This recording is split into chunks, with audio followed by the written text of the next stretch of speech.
शेखर सुभाष की जवानियों का, शेखर सुभाष की जवानियों का शौर्य तेज वक्त ने जो देखा उस वक्त को प्रणाम है। शेखर सुभाष की जवानियों का शौर्य तेज वक्त ने जो देखा उस वक्त को प्रणाम है। देश की स्वतंत्रता की यज्ञ वेदियों में हुई, देश की स्वतंत्रता की यज्ञ वेदियों में हुई एक एक आहुति के भक्त को प्रणाम है। देश की स्वतंत्रता की यज्ञ वेदियों में हुई एक एक आहुति के भक्त को प्रणाम है। फांसियों में झूले देश प्रेमियों ने अंत तक, फांसियों में झूले देश प्रेमियों ने अंत तक, पांव से छुआ है उस तख्त को प्रणाम है। फांसियों में झूले देश प्रेमियों ने अंत तक, पांव से छुआ है उस तख्त को प्रणाम है।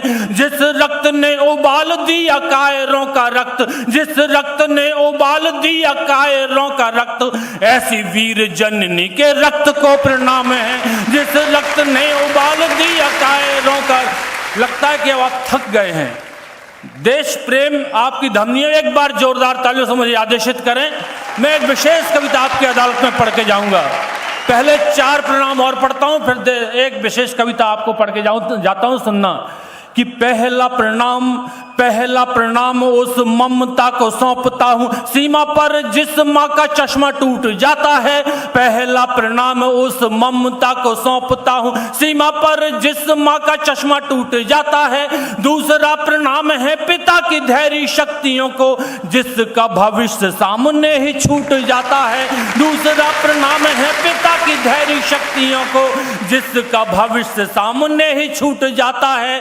तीसरा प्रणाम उन राखियों को करता हूं जिनका तिलक उम्र भर को रूठ जाता है। तीसरा प्रणाम उन राखियों को करता हूं जिनका तिलक उम्र भर को रूठ जाता है। और चौथा है प्रणाम उस देवी चरणों में जिसका सिंदूर पहुंच भाग्य फूट जाता है। और चौथा है प्रणाम उस देवी चरणों में जिसका सिंदूर पहुंच भाग्य फूट जाता है। एक प्रश्न आपकी अदालत में लेकर के आया हूं। आपने भगत सिंह पर बहुत सी कविताएं सुनी होंगी, बहुत सी कविताएं पढ़ी होंगी, लेकिन एक प्रश्न जो इस देश की गर्भ में पिछले 80 सालों से छुपा हुआ है, एक प्रश्न जो इस देश की संसद में 16 अगस्त 1947 को उठ जाना चाहिए था, लेकिन आज तक नहीं उठा। इस अब चर्चाएं तब शुरू हुई जब आपके इस बेटे ने कविता पढ़ी। भगत सिंह की फांसी 24 मार्च 1931 को मुकर्रर हुई थी। आप सब पढ़े लिखे श्रोता बैठे हैं, सब जानते हैं फांसी का समय, फांसी की तिथि, फांसी का समय निश्चित होता है। फिर मैं पूछना चाहता हूं, ये किसको हक जाता है, कौन सी सरकार को, कौन से हुकूमत को, किसको, तानाशाह को, कौन से बादशाह को यह हक जाता है कि किसी के जीवन का एक दिन छीन ले। जब भगत सिंह के जीवन का एक दिन छीन करके 23 मार्च 1931 को फांसी दे दी जाती है, तो वो न्यायाधीश जिसके आदेश की तौहीन खुद ब्रिटिश हुकूमत करती है, वो न्यायाधीश क्या सोचता है। कविता यहां से शुरू होती है, सुनना। 4 पंक्तियां सुनना, इसके बाद दावा करता हूं आप मुझसे जुड़ेंगे। सुनना ये 4 पंक्तियां, यहां से कविता शुरू होती है। स्वागत है भैया, स्वागत है। कि मौन हो गई सृष्टि, मौन हो गई सृष्टि, जिंदगी लगी मौत की दासी हुई। मौन हो गई सृष्टि, जिंदगी लगी मौत की दासी हुई। अनायास जब भगत सिंह की एक दिन पहले फांसी, अनायास जब भगत सिंह की एक दिन पहले फांसी हुई, न्याय हो गया कैद। भगत जब जीवन से आजाद हुआ, न्यायपालिका चीख उठी, अंतर में घोर विषाद हुआ। सोच रहा था न्यायमूर्ति, मैं कलम नहीं हूं उंगली हूं, गोरों का कानून है अंधा, मैं उसकी कठपुतली हूं। वाह वाह। और कविता यहां से शुरू होती है, सुनना। और अपने जेहन में ये ध्यान रखना कि अंग्रेजों का न्यायाधीश सोच रहा है, सुनना, कि गोरों का कानून है अंधा, मैं उसकी कठपुतली हूं। होती जो सिद्धांतहीन वह कौम फिसड्डी होती है। नियम और कानून मुल्क की रीढ़ की हड्डी होती है। अरे ब्रिटिश हुकूमत हार गई, ब्रिटिश हुकूमत हार गई, अब साहस का घट रीत गया। भारत का ये सैनिक फांसी पर चढ़कर भी जीत गया। वाह वाह वाह वाह वाह वाह वाह वाह वाह वाह वाह वाह वाह। भारत का ये सैनिक फांसी पर चढ़कर भी जीत गया।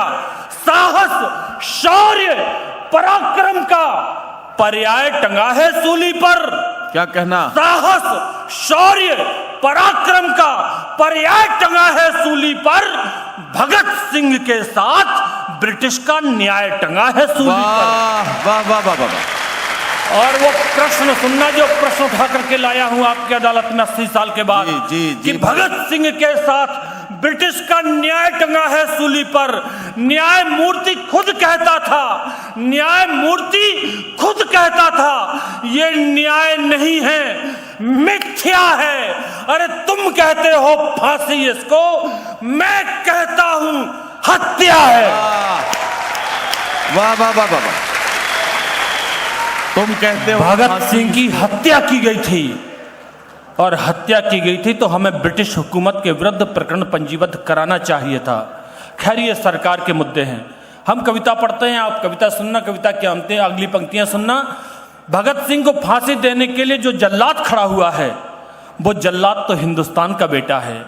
हिंदुस्तान का एक बेटा जब हिंदुस्तान के दूसरे बेटे को फांसी देने के लिए खड़ा है तो वो क्या सोचता है, उसके मन में क्या विचार आते होंगे। सुन, उसकी एक तरफ उसकी कर्तव्य परायणता है, एक तरफ इस देश का प्रेम है, देश का भाई है, सामने खड़ा है।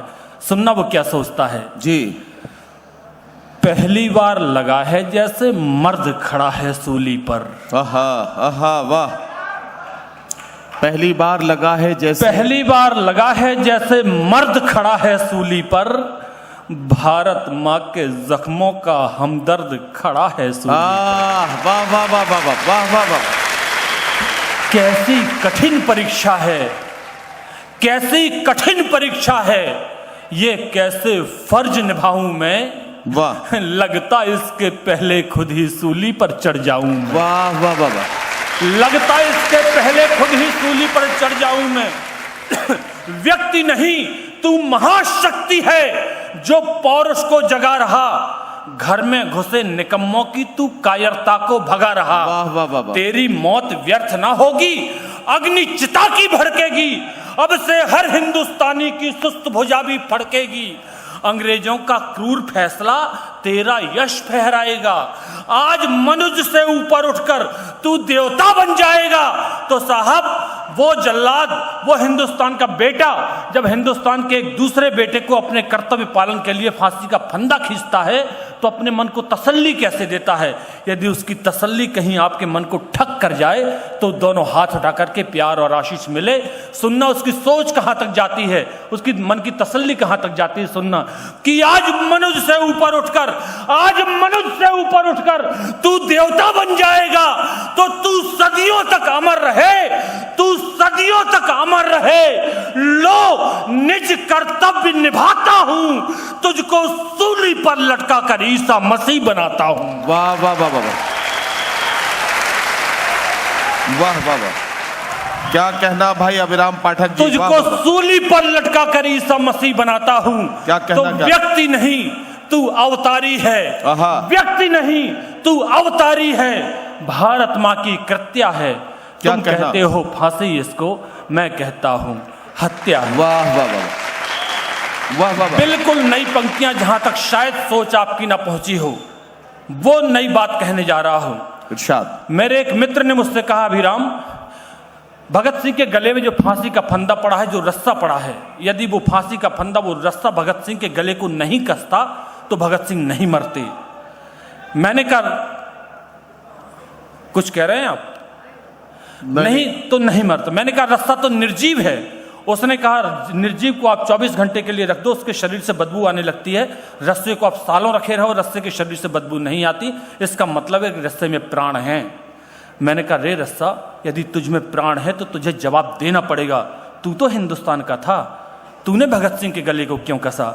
आदरणीय मंजर भोपाली जी, डॉक्टर साहब राहत इंदौरी साहब बैठे हैं, मेरे बड़े भाई विनीत और विष्णु सक्सेना जी बैठे हैं। उनकी उपस्थिति में दो पंक्तियां पढ़ता हूं। यदि लगे आदरणीय कि इस छोटे से बेटे ने कुछ लिख दिया हो तो आपका आशीष प्यार चाहता हूं। ज्यों ही छुआ भगत, शशि भाई सुनना, कि ज्यों ही छुआ भगत ने रस्सा, ज्यों होठों के निकट गया, फूट फूट कर रोया रस्सा और गले से लिपट गया। वाह वाह वाह वाह वाह वाह वाह। भाई क्या कहना, वाह वाह वाह। उसे वाह, वाह। क्या पता था कि प्रेम के वश लिपटना भगत सिंह की मौत बन जाएगा, कि ज्यों ही छुआ भगत ने रस्सा, ज्यों होठों के निकट गया, वाह। फूट फूट कर रोया रस्सा और गले से लिपट गया। बाल सखासा कभी भगत संग खेला करता राहों में, कहीं पतंग का धागा बनकर, रक्षा बनकर बाहों में, रूप बदलता रहता था मैं धागा डोरी रस्से का, रूप बदलता रहता था मैं धागा डोरी रस्से का, हिस्सा बनकर साथ रहा हूं जीवन के हर हिस्से का। वाह वाह वाह वाह वाह वाह। हिस्सा बनकर साथ रहा हूं जीवन के हर हिस्से का, राखी बनकर आया एक दिन, राखी बनकर आया एक दिन और बहन का प्यार बना। क्या कहना? राखी बनकर आया एक दिन और बहन का प्यार बना। एक दिन रक्षा पर्व बना था, आज मरण त्योहार बना। वाह वाह वाह वाह वाह वाह वाह वाह वाह। एक दिन रक्षा पर्व बना था, आज मरण त्योहार बना। तो ईश्वर मेरी शक्ति छीन ले, टुकड़ों में कट जाऊं मैं, टूट टूट कर बिखर सकूं, कई हिस्सों में बट जाऊं मैं। अरे कितना दर्द मुझे है इस पल, किसको व्यथा सुनाऊं मैं, जो मेरी गांठ खोलता था कैसे गला दबाऊं मैं। वाह वाह वाह वाह। जो मेरी गांठ खोलता था कैसे गला दबाऊं मैं।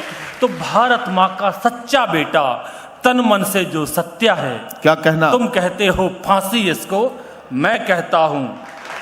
वाह वाह वाह वाह वाह वाह। कवि अब कविता की अंतिम पंक्तियां पढ़ता हूं साहब। स्वागत है भाई, स्वागत है अभिराम भाई। भगत सिंह से जेल में मिलने की सिर्फ एक महिला की इजाजत थी, इसके अलावा भगत सिंह से मिलना कोई परछाई भी नहीं देख पाता था। और वो इसलिए थी क्योंकि उस समय फ्लैश तो हुआ नहीं करती थी, तो सिर्फ मैला साफ करने वाली थी वो भगत सिंह की बैरक में जा सकती थी, इसके अलावा कोई नहीं जा पाता था। भगत सिंह ने फांसी के 4 दिन पहले कहा, बेबे, पंजाब के बेटे हैं, बेबे माँ को कहते हैं, तो भगत सिंह ने कहा, बेबे मैं तुम्हारे हाथ से खाना खाना चाहता हूँ। वो बोली, तुम उच्च कुल के हो, मैं निचली जाति की हूँ, यदि तुम मेरा या मेरे हाथ से खाना खाओगे तो तुम्हें मोक्ष नहीं मिलेगा, मुक्ति नहीं मिलेगी। भगत सिंह कहते हैं, बेबे माँ, एक बेटे को मोक्ष या मुक्ति तब मिलती है जब वो मरने से पहले दौड़ने वाले माँ के हाथ से खा ले। वाह। 23 मार्च 1931 की शाम 7:30 बजे वो बेबे अपने घर में बैठी सोचती है कि उसका वह मुंह बोला बेटा कल फांसी पर चढ़ने वाला है। उस अभागिन को क्या पता कि उसका बेटा तो आज अभी इसी वक्त बैरक से तख्ते की ओर चल दिया है। वो बेबे अपने घर में बैठी क्या सोचती है, कविता की अंतिम पंक्तियां आपको सौंपना चाहता हूं और बहुत बहुत बधाई देना चाहता हूं आदरणीय संजय भाई साहब को कि उन्होंने एक ऐसा ऐतिहासिक काम किया है कि इतिहास उनको सदियों तक याद रखेगा। बहुत बहुत बधाई देता हूं भाई नदीम फारूक और संजय भाई को। सुनना कि साफ सफाई करने वाली बेबे का मन व्याकुल था। वाह। साफ सफाई करने वाली बेबे का मन व्याकुल था, मां के उस संबोधन को वो भुला सके ये मुश्किल था। क्या कहना वाह। कितने भोलेपन से उसने अंतिम इच्छा बतलाई, जाति धर्म सब भुला के मेरे हाथों से रोटी खाई। और जब वो बेबे रोटी खिला रही थी तो भगत सिंह के हाथ बंधे थे, पैर बंधे थे, बेबे अपने हाथों से खिला रही थी। वो दृश्य सौंपता हूं, मेरी कल्पनाओं का दृश्य, यदि आपको अच्छा लग जाए तो अब एक बार मुझे आशीष, मुझे प्यार दे देना। सुनना, बेबे खाना खिला रही है, भगत सिंह के हाथ बंधे हैं, पैर बंधे हैं कि जाति धर्म सब भुला के मेरे हाथों से रोटी खाई। उस पल ऐसा लगता था, उस पल ऐसा लगता था वो जैसे कृष्ण कन्हैया हो। उस पल ऐसा लगता था वो जैसे कृष्ण कन्हैया हो। पल भर को यूं लगा कि जैसे मुझ में यशोदा मैया हो। वाह वाह वाह वाह वाह वाह वाह वाह वाह भाई। क्या कहना अभिराम भैया, वाह वाह वाह, जिंदाबाद। पल भर को यूं लगा कि जैसे मुझ में यशोदा मैया हो। तो लौटा दे जो लाल मेरा, लौटा दे जो लाल मेरा, तो उसकी झोली भर दूंगी। एक गरीब महिला जिसके खाने के लिए 2 वक्त का निवाला नहीं है, उस मुंह बोले बेटे के बदले झोली भरने की बात करती है। क्या दे सकती है। लेकिन साहब मेरे दादरी के दोस्तों, हिंदुस्तान की वो माँ, हिंदुस्तान की वो ममता, हिंदुस्तान की वो नारी अपने उस मोह बोले बेटे के बदले जो देने का मन रखती है, मंसूबा रखती है, विचार रखती है, यदि दे दे तो झोली शायद आसमान भी फट जाएगा। सुनना क्या देना चाहती है कि लौटा दे जो लाल मेरा, लौटा दे जो लाल मेरा, तो उसकी झोली भर दूंगी। और जिसे जना है, जिसे जना है, जिसे जना है भगत के बदले उसे निछावर कर दूंगी।